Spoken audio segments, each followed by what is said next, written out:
Երևանցիները Տիգրան Ավինյանին համարում են միջակ քաղաքապետ, այս մասին են վկայում Gallup International-ի հայաստանյան ներկայացուցչության հարցումները։ Հարցմանը մասնակցած երևանցիների գնահատմամբ մայրաքաղաքում չկա վարչական շրջանի այնպիսի ղեկավար, որը կամ գերազանցիկ է, կամ հարվածային։ Նրանք բոլորը միջակներ են։ Յուրաքանչյուր վարչական շրջանի ղեկավարին գնահատել են իրենց վարչական շրջանի բնակիչները, այսինքն Տենշիա Կոմիտասի ապրողը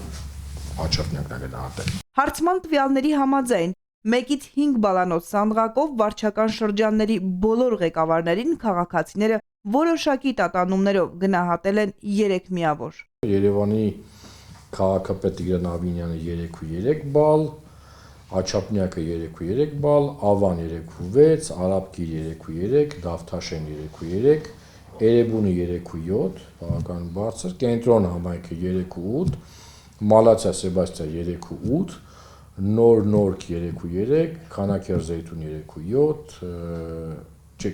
Շենգավիթ 3.7, Քանաքեռ Զեյթուն 3.4, Նոր Մարակ 3.4 եւ Նուբարաշեն 3.4։ Քաղաքացիների գնահատմամբ ավագանիները ծույլ են, իսկ ծույլերից ամենածույլը Հանրապետություն խմբակցությունն է։ Մյուս ծույլերն ըստ քաղաքացիների տատանվում են 2.2-ից 2.6-ի միջև։ Միջինից ցածր է ստացել, բայց այդ միջինից ցածրների մեջ ամենաբարձրը Մայ Հայաստան խմբակցությունն է։